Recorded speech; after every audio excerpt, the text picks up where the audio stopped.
Bismillahirrahmanirrahim. Assalamualaikum warahmatullahi wabarakatuh.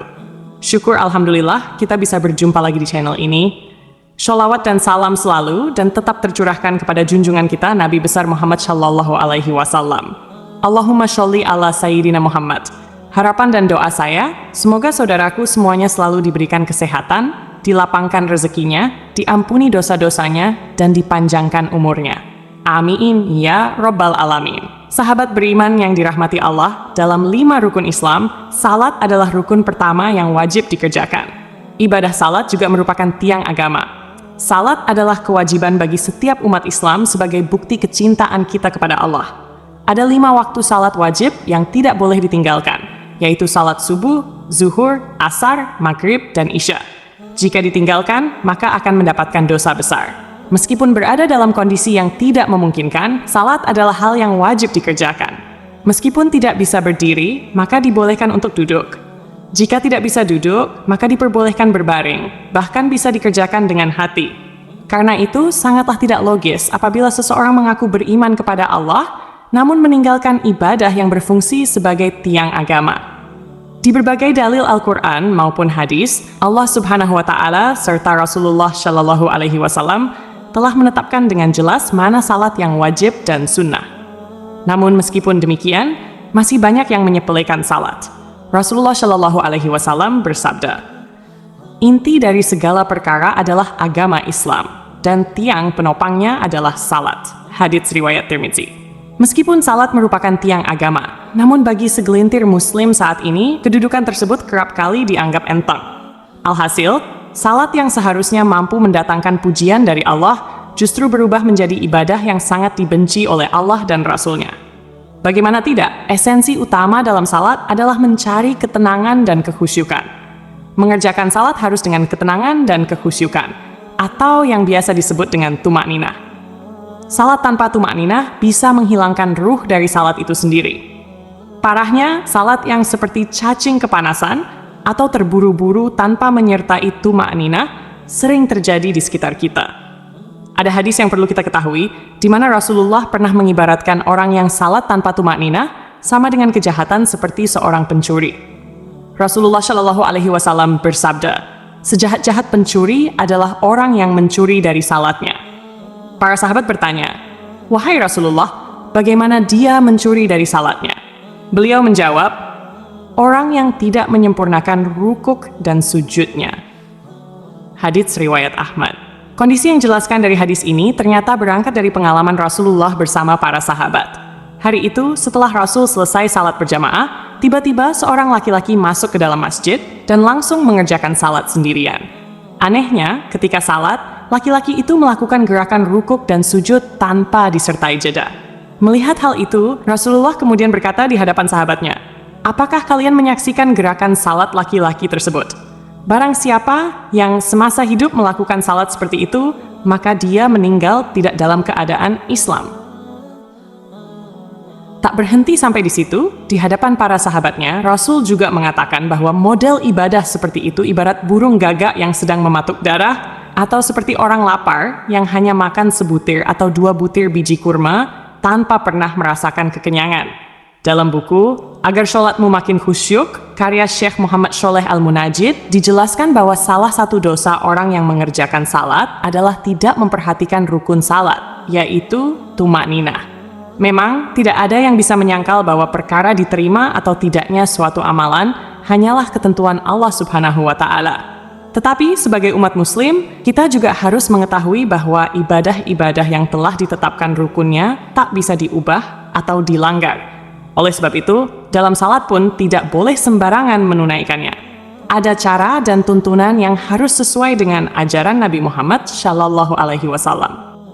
Dalam suatu hadis, Rasulullah Shallallahu Alaihi Wasallam bersabda, "Sesungguhnya, pertama kali yang dihisab atau diminta pertanggungjawaban dari segenap amalan seorang hamba di hari kiamat kelak adalah salatnya. Bila salatnya baik, maka beruntunglah dia. Namun, bila mana salatnya rusak, sungguh kerugian akan menimpanya.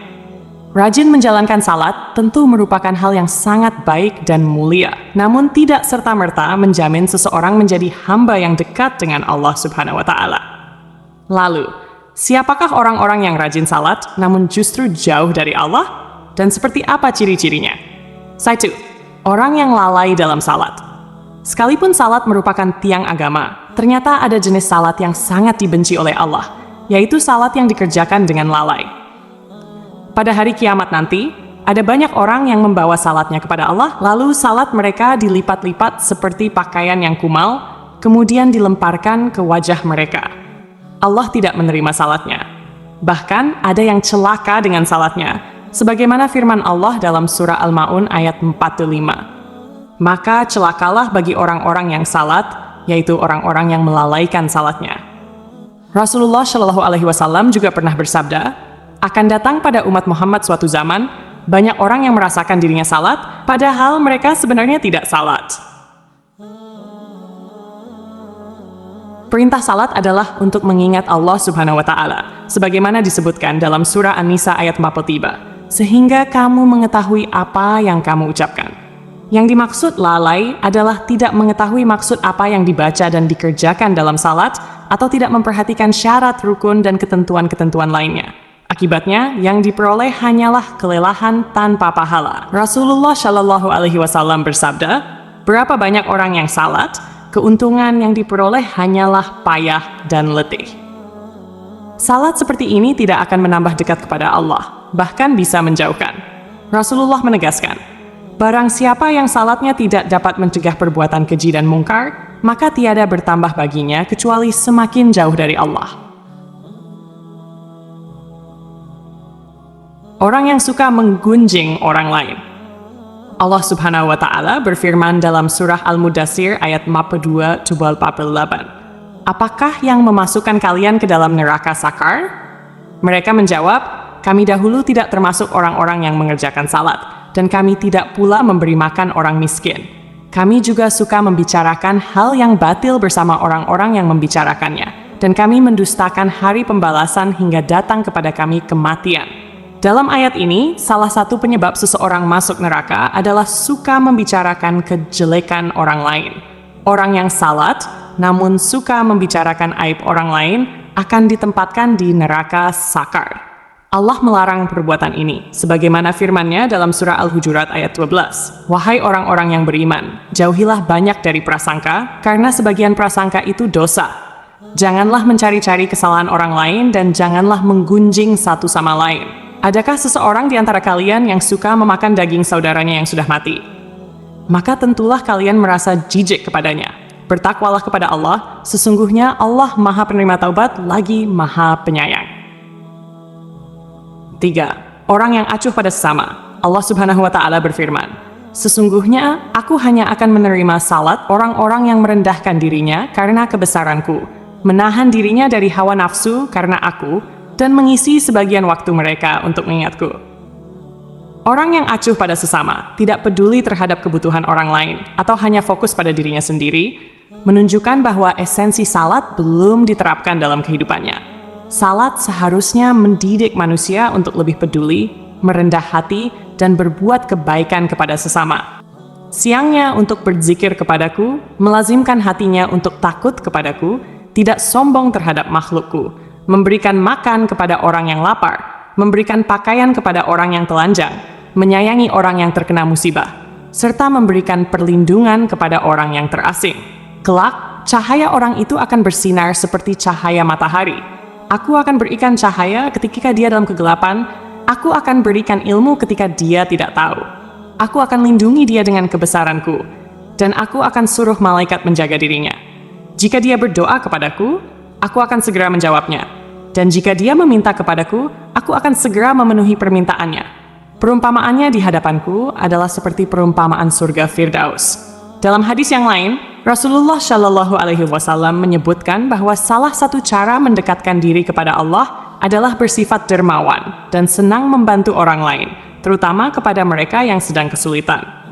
Rasulullah Shallallahu Alaihi Wasallam bersabda, orang yang dermawan dekat dengan Allah, dekat dengan manusia, dan dekat dengan surga.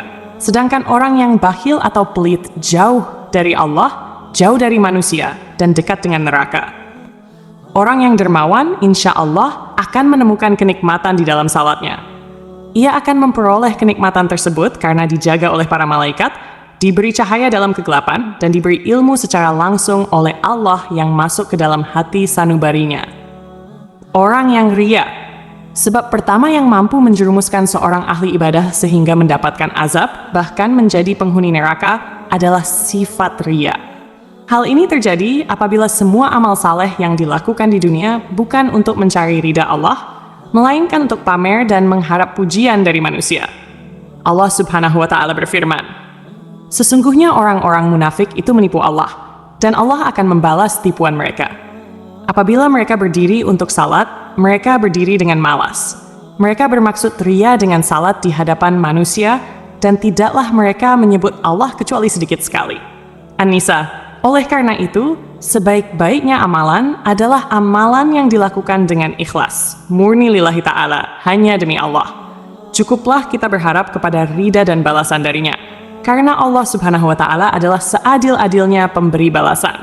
Menjaga hati dan niat merupakan hal yang harus kita perhatikan agar semua amalan tidak berujung sia-sia atau menjadi ria kepada sesama.